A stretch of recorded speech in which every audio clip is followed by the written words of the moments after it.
মুহূর্তের যে বড় খবর পাওয়া যাচ্ছে, অভিষেক বন্দ্যোপাধ্যায়ের বাড়িতে যেরকম সিআইডির তরফে নোটিশ দেওয়া হলো, ফের কুণাল ঘোষের সুকিয়া স্ট্রিটের বাড়িতেও সিআইডির তদন্তকারী আধিকারিকরা পৌঁছে যান। অভিষেক বন্দ্যোপাধ্যায়ের পরই কুণাল ঘোষের বাড়িতে এবার সিআইডি।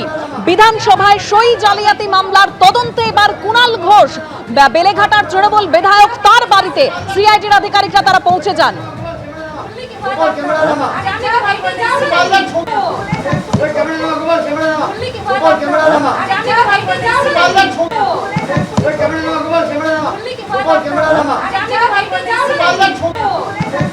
যে ছবি আপনারা দেখতে পাচ্ছেন কুণাল ঘোষের সুকিয়া স্ট্রিটের বাড়ি, সেই বাড়িতেই সিআইডি তদন্তকারী আধিকারিকরা তারা পৌঁছে যান।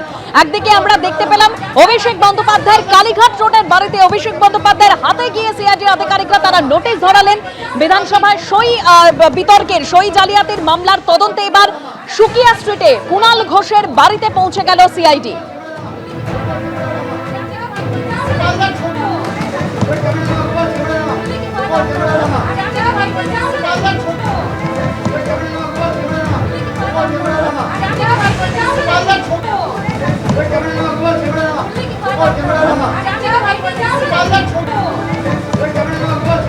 সুকিয়া স্ট্রিটে কুণাল ঘোষের বাড়িতে সিআইডি তদন্তকারী আধিকারিকরা তারা পৌঁছে গেলেন। সরাসরি সেখান থেকে আমাদের প্রতিনিধি কৃষ্ণেন্দু অধিকারী রয়েছেন। কৃষ্ণেন্দু,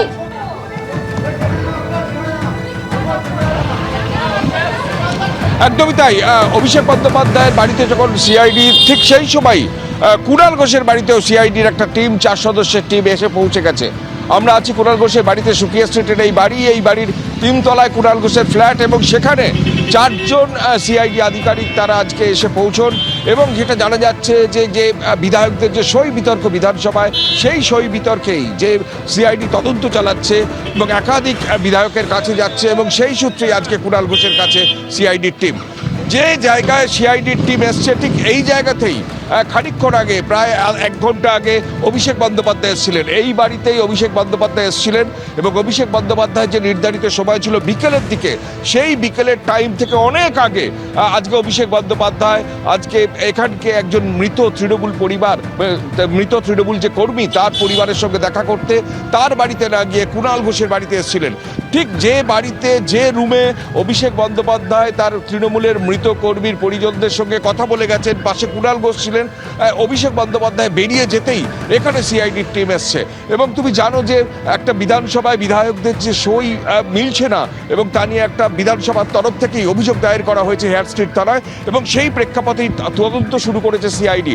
এবং যে রেজুলেশন বিরোধী দলনেতা হওয়ার ক্ষেত্রে বিরোধী দল তৃণমূলের তরফ থেকে বিধানসভায় জমা দেওয়া হয়েছে, সেখানে একাধিক বিধায়কের সই কিন্তু তার সঙ্গে মিলছে না। অর্থাৎ তারা যখন শপথ নিয়েছেন তখন যা সই করেছিলেন, তার সঙ্গে যে রেজুলেশন জমা দেওয়া হয়েছে বিধানসভায়, সেই সই মিলছে না। এমন অনেক বিধায়ক তারা স্বীকারও করছেন তাদের এটা সই নয়। ঠিক সেই প্রেক্ষাপটে এই গোটা ঘটনার তদন্ত শুরু করেছে সিআইডি। ইতিমধ্যে কুণাল ঘোষের কাছে আগেও সিআইডি এসছে, নয়না বন্দ্যোপাধ্যায়ের বাড়িতে সিআইডি গেছে, এবং আরও অনেক বিধায়ক, তাদের কাছেও কিন্তু সিআইডি কথাবার্তা বলেছে। এবং একদম অভিষেক বন্দ্যোপাধ্যায়ের শান্তিনিকেতনে সিআইডি 1 ঘন্টার বেশি ওয়েট করেছে, তারপর কালীঘাটের বাড়িতে গিয়ে সেখানে তাকে নোটিশ দিয়েছে।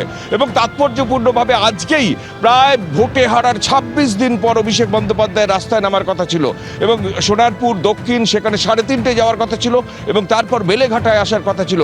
কিন্তু আজকে যখন সিআইডি শান্তিনিকেতনে ঠায় অপেক্ষা করছে, তখন অভিষেক বন্দ্যোপাধ্যায় এইখানে, আমরা যেখানে দাঁড়িয়ে আছি, কুণাল ঘোষের সুকিয়া স্ট্রিটের বাড়ি 3 তলায়, কুণাল ঘোষের বাড়িতে এসে সেই মৃত যে তৃণমূল পরিবার, তার সদস্যদের সঙ্গে কথা বলছেন, এবং সেখানে তিনি জানতে পারেন তার বাড়িতে সিআইডি দাঁড়িয়ে আছে। তারপর সেখানে গিয়ে কালীঘাট রোডের বাড়িতে তিনি গিয়ে সিআইডির নোটিশ দিয়েছেন। সোমবার ভবানী ভবনে তাকে ডাকা হয়েছে, এবং ঠিক সেই প্রেক্ষাপটেই কুণাল ঘোষের বাড়িতেও সিআইডির টিম এসে উপস্থিত হয়েছে। কুণাল ঘোষ সাংবাদিক বৈঠক ডেকেছিলেন, এবং তিনি সিআইডির টিমকে বলেন যে আমরা একটা সাংবাদিক বৈঠক করছি, খানিকক্ষণ অপেক্ষা করুন। সাংবাদিক বৈঠক করার পর কুণাল ঘোষ এখন সেই সিআইডি টিমের মুখোমুখি হয়েছেন। অর্থাৎ যে সই বিতর্ক নিয়ে বা সই মিলছে না, এই অভিযোগের তদন্ত ঘিরে তোলপাড় শুরু হয়ে গেছে, সেই প্রেক্ষাপটে একদম অভিষেক বন্দ্যোপাধ্যায় তার বাড়িতে সিআইডির টিম, আর অভিষেক বন্দ্যোপাধ্যায় 1 ঘন্টা আগে যে বাড়িতে ছিলেন বেলেঘাটার বিধায়ক কুণাল ঘোষ, তার বাড়িতে এখন সিআইডির টিম। সব মিলিয়ে কি পরিস্থিতি দাঁড়ায় এখন সেটাই অপেক্ষার, এবং সিআইডি টিম বেরিয়ে কিছু বলে কিনা, বা কুণাল ঘোষই কি বলেন। অভিষেক বন্দ্যোপাধ্যায় তো জানিয়েছেন নিজের বক্তব্য, সেটাই এখন দেখার। একদম কৃষ্ণ, তো তুমি আমাদের সঙ্গে থাকো। এবিপি আনন্দ, এগিয়ে থাকে, এগিয়ে রাখে।